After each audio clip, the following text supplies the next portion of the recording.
Why is my homeowner dragging his 78-year-old feet on me, paying off the debt on his pre-foreclosure before auction and putting $30,000 in his pocket? Heidi, how can we help? Thank you for letting me ask a question, Pace, that's totally unrelated. But we were getting into due diligence and it got me thinking about this deal that is right in front of me. And this guy is just dragging his feet. And you're like the king of closing. So I just thought I'd throw it out there. I didn't really think that you'd pay attention to me. You're buying the property cash or what?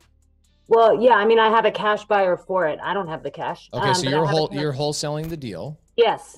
Your buyer's ready to buy. Yes. Your seller has missed the close of escrow date and hasn't signed. Is that what you're saying? No, it's not auction date yet. I think he's maybe just head in the mud. I don't know because I've never wholesaled a deal before. Is he like just scared? Does he not want to? This is the deal. There's $123,000 that needs to get paid off. The house is worth $440,000. That's the comps on it. So I'm selling it I'm assigning it for $250,000. Okay, let's keep it really simple. What is your seller doing to drag his feet? Like literally, tell me what he's literally doing. One word responses via text. Okay, you're under contract, right? No. Okay, then he's not your seller. He's a lead. Yes. Okay. Yeah. So how do I get him to lock him down? You get somebody that's better than you to get on the phone. Thanks, Pace. Guys, we got to remember that a lead. There's a whole room full of people. Who wants to get on the phone with me? JV this with. There's a lot of people that will get on the phone. Yeah, exactly. All right, cool. Guys, if you suck at closing, I also sucked at closing deals at one point as well. It's okay. Just get somebody else to get on the phone with you. Tons of people will help you. Okay, Tom Illingworth. This will be your last question for a long time, Tom. Tom, you've asked too many good questions, bro. Well, I hope they're good questions. Thanks for answering. I'm a little fuzzy on how the Gator gets involved in the second transaction, the B2C. I understand the funding the EMD on the A to B. That's it. That's all you're doing. So here's what's happening. You are not getting involved in either the A to B transaction or the B2C transaction. The A to B is the seller. It shouldn't be called the A to B. It should be called the S to WS, which is seller to wholesaler. Okay. Right. And so the homeowner is selling to the wholesaler. You JV to include the EMD to provide the EMD. EMD. Tom, hold on a second. I know I always lay a long runway before I take off. Just give me a second. Okay. Okay. When we're talking about Gator 1.0, right? I'm coming in and I'm saying, hey, let me cover your earnest money. Okay. That's Gator 1.0. Gator 2.0 is I am bringing the transactional money to the table to actually close on the A to B transaction. The B to C I think maybe you're a visual guy. You're a male. So men, we're stupid. We're like cavemen. It's like, draw it for me. I'm the same way. So I understand. And you're going to say, after I do this, you're going to say, I got it. Can you see my whiteboard, Tom? Yeah, I can see it. Okay, great. Here's your seller. Here's their house. Here's the wholesaler goes to the seller, let's say in this situation directly, and they get a contract. On that contract, there's two things. There's a purchase price, right? Let's say 200,000. And then there's earnest money, EMD, of 2,000. Well, guess what? This is a wholesaler. So wholesalers typically, in my experience, are typically pretty broke human beings. They're just starting out in real estate. And this is kind of the great gateway drug to get into real estate. So the wholesaler takes this contract and they take it to a closing attorney in their office, right? So let's call this closing attorney. Closing attorney is going to say, hey, where's your EMD? Gator 1.0, this would be Tom right here. Tom comes in and he says, I'll fund the EMD. That's Gator 1.0, and you're covering their EMD. You're on the same page with that, correct? Right, yeah, that I understand. Okay, cool.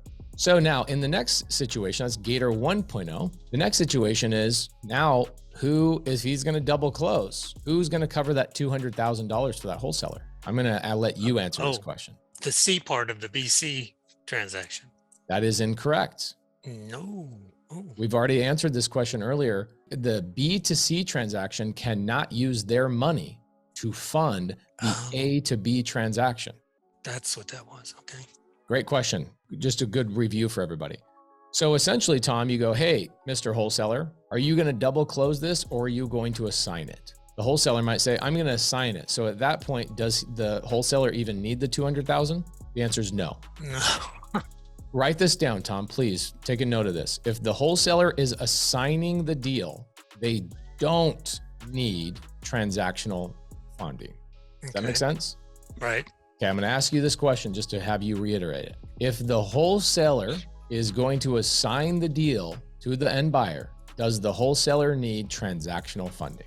Besides the EMD, no. Great answer with a cherry on top. Besides the EMD, no. So he's still, in every transaction, he's always going to need the EMD. Always. 100% of the time, you're always going to need the EMD. Make sense? Right. So in that situation, the So buyer now- is buying directly from the seller? I mean, from the homeowner? Because he's really buying the assignment contract. He's buying the assignment contract at a higher fee, yes. So the end buyer comes in and they wire their money to title. Let's say it's $210,000 they wire to title. Then Harry would distribute $200,000 to the seller and then $10,000 to the wholesaler for their assignment fee. That make sense? Yeah. Cool. So that's an assignment, right? We're on the same page here. Yeah. Now, Tom, in this situation, let's say the wholesaler says, I don't want the seller to know what I'm making. And honestly, I might not even want the wholesaler. I don't even want my buyer to necessarily know what I'm making.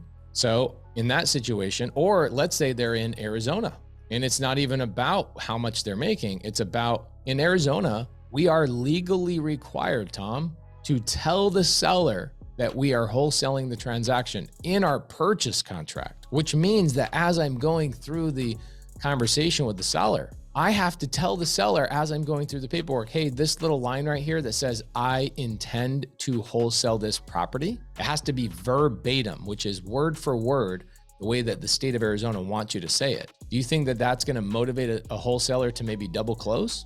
Sure. Yeah. And the reason for that is, I'm going to tell you, just like Heidi just said, she's like, why am I having all these issues with these sellers? I think he's maybe just head in the mud. I don't know, because I've never wholesaled a deal before. Yeah. So how do I get him to lock him down? You get somebody that's better than you to get on the phone. When you're brand new in wholesale, you think you're really good at navigating and you're confident on the phone and you can explain why you're going to wholesale this property to a seller when you're brand new, or are you kind of skittish and scared of that?